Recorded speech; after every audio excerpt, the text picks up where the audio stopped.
In this video, I'm going to show you a free extension that you can use to switch the editor you're using in Joomla on the fly. And we'll talk about why you might want to do that.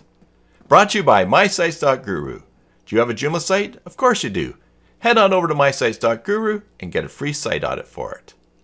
Hey there, Joomla fans. Tim Davis here. I'm a Joomla fan too. Thanks for tuning in to Maintenance Monday number 305 here on the Basic Joomla channel, where I show you my favorite extensions, tools, and tips for building and maintaining Joomla sites.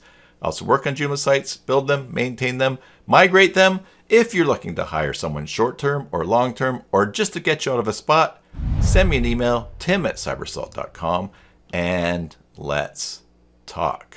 Okay, now, right from the very start, I want to say that I know that you can set TinyMCE, the default editor for Joomla, or JCE editor or other editors so they don't strip out any kind of code that you're trying to add to a Joomla article.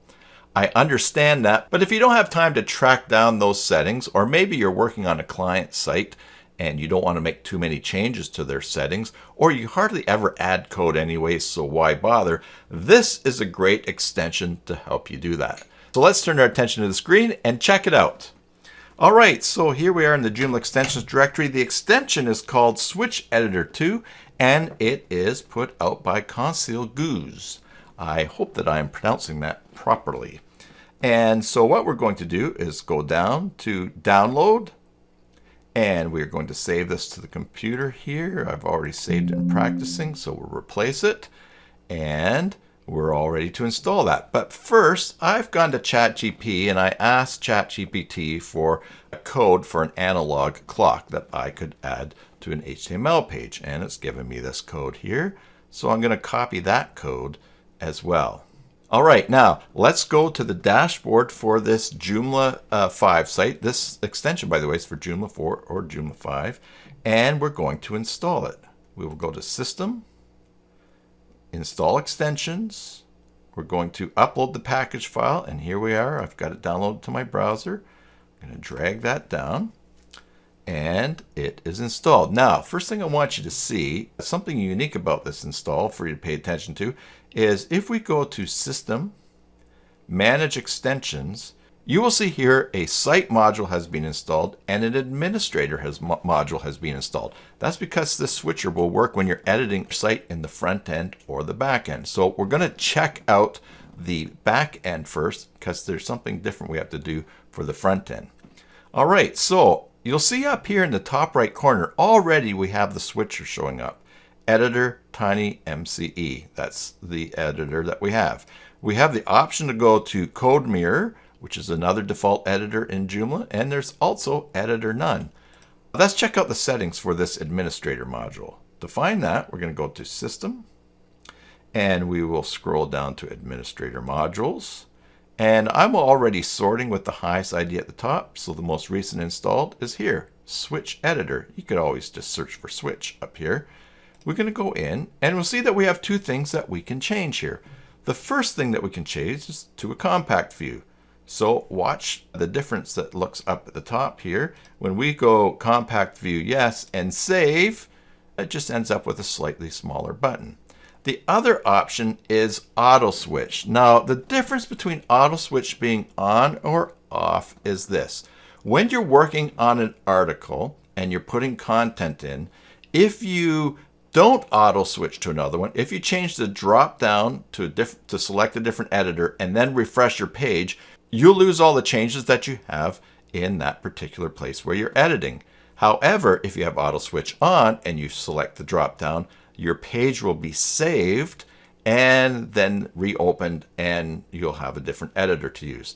Now, if you've been working away on a page that has other code at the top of it that you've previously inserted, and you have auto switch on, when you switch to see the Code Mirror editor, the WYSIWYG editor you're using might just strip out the code that you already have there, and it could be a mess, and in which case you want to do it manually. So just be aware that there's a subtle difference between those two. So for right now, we're going to leave auto switch to no, and we'll just leave that there. All right, now let's go and check this out in how it works when editing an article.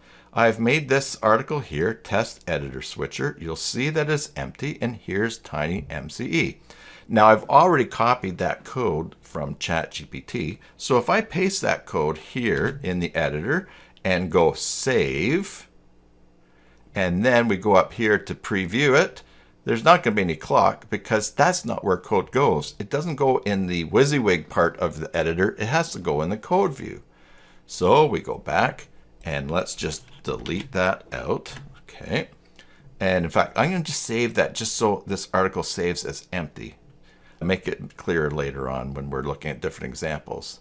Now we're just going to click these three dots. We'll go to the code view here for Tiny MCE Editor, and I'm going to paste in the code I got from ChatGPT. Great, look at that, it's even formatted nicely. We'll go save, and wait a second.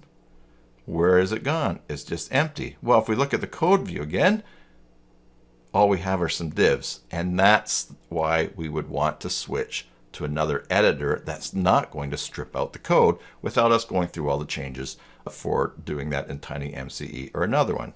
So here's what we can do. First of all, let's change the editor up here. Now remember, it's not going to happen automatically. So I'm going to say, hey, you know what? I want to do this article in CodeMirror. I've selected that. Now I'm just going to refresh. All right. And now it opens up. There's the editor. Watch, I can go and I can paste that code in there. And when I save it, the code stays there. Great. Now when we go to the article in the front end, remember there's the old view where we pasted in the wrong place, and we go refresh, there it is. Our clock is running away.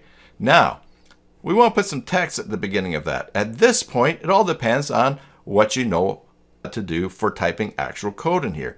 If you don't know how to type code in to make things appear that you want, well, why don't we just switch back to Tiny MCE.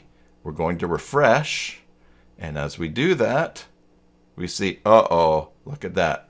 It's stripped out again. All right. So since that's stripped out, we'll do it in a different order. We are going to do this. We'll go in here, we'll take out all those divs, and we're going to go save that empty and say, I am adding a clock to this page. And down underneath that, I'm going to say, I got the code from ChatGPT. Great. Now, I want to put the code in there, but of course we can't do it using the editor right now. So, if you're not really sure what to do with code or where to put it, just do something like this. Put in a whole row of letters like that. Save the article. Okay, now you've got that there. Now let's switch to CodeMirror. Now again, if we had this on auto switch, it would save these changes and we'd go right into where I can paste the code. But instead, I have to refresh. Now that I've refreshed, here's the code, and I think, okay, great. I am going to put my clock code right in here. In fact, do I even need the paragraphs? I don't know. Let's see. We're going to go Control V. There's the clock code. We save, and we go back and preview the page, and I'm adding a clock to this page. I got the code from ChatGPT, and there's the clock working. So if you're only doing code every now and then, that's great. Now let's talk about editing this article in the front end. As you will see, I'm already logged in, so I can edit the article here, but let's start over fresh and see what we need to do. So we're going to go back into the article in the back end. I'm going to switch back to Tiny MCE. I'm going to refresh, and now the code is stripped out in the middle. Let's just very quickly get rid of those extra divs that we know will be in here. And now we will see what's involved in editing in the front. I'm going to save that, and we'll just save the article. Okay, now in the front, we refresh, and we'll see, yeah, there's the opening line and the closing line. Here, I'm going to go and edit in the front. And as we go here, here's Tiny MCE, here's the code. Now I want to paste the code in here, but I want to switch the editor. But it's like, wait a second, how do I switch the editor? Remember, when we installed this, there was an administrator module and a site module. So we need to set up the site module. To do that, We'll go into the back end here. We'll close. And now we're here in Modules Administrator. Let's just take the shortcut that we have here and go to Site. You can find Site modules by going to System as well. Here's the switch editor, and you see it's not applied anywhere. We need to apply it to a module position on the template for the front end of our site. Now, there's lots of module positions. I could assign it to banner and it would end up here, which might be way out of place on your site. So what I'm going to do is do a very quick test here. I'm going to, at the end of this code, put ampersand TP equals 1. Now, normally you can put question mark TP equals 1, but there's already something after question mark here in this URL, so we put ampersand to add another one. When we hit enter, we will see all the module positions. And we'll say, let's pick one of these closest to where the editor will be. Oh, here it is right here. Main top. Excellent. All right. Let's just click back to get out of that. In the site module, switch editor, we're going to go to main top. There's the position. Let's put it in main top, save, and now we can refresh. Whoops, not refresh there. We want to refresh in the front one. Refresh. And you'll see there's our switch editor button right at the top. Now we're editing the front end. All right, well, we want to put code in. So let's go to editor, code mirror, and now I've got to refresh because we don't have it on automatic switch. Refresh, and there we go. I just go like this. I go Control V. I've got the code in there. I go save and close, and my article has the clock back in it. Now, not only can you use this editor switcher in articles, you can also use it in other places where your editor is in use. For instance, in a custom CSS module, let's add this clock to the sidebar here. In the back end here, we'll close out of this, and we're going to go to System, Site Modules, New. We're going to go Custom, and we're going to add it there. Oh, and look, we're still using Code Mirror from the last time, only now we're editing a module. Well, okay, well, let's type something in there first. Let's switch to TinyMCE and refresh. And now we'll call this module clock. I'll say this is a clock. Great. All right, I'm going to save that because it'll be lost if I refresh.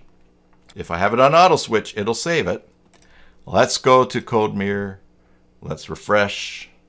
Now I'm going to do this. I'm going to paste the clock code in there. And for the position, I'm just going to put it in sidebar right. Menu assignment, all pages, save. We'll go back here. We'll refresh. And now, down here, we've got the clock, which is probably not working because it's already using the script on the same page. But you get the idea. Subscribe for more videos. Until the next time, enjoy your Joomla sites, and God bless.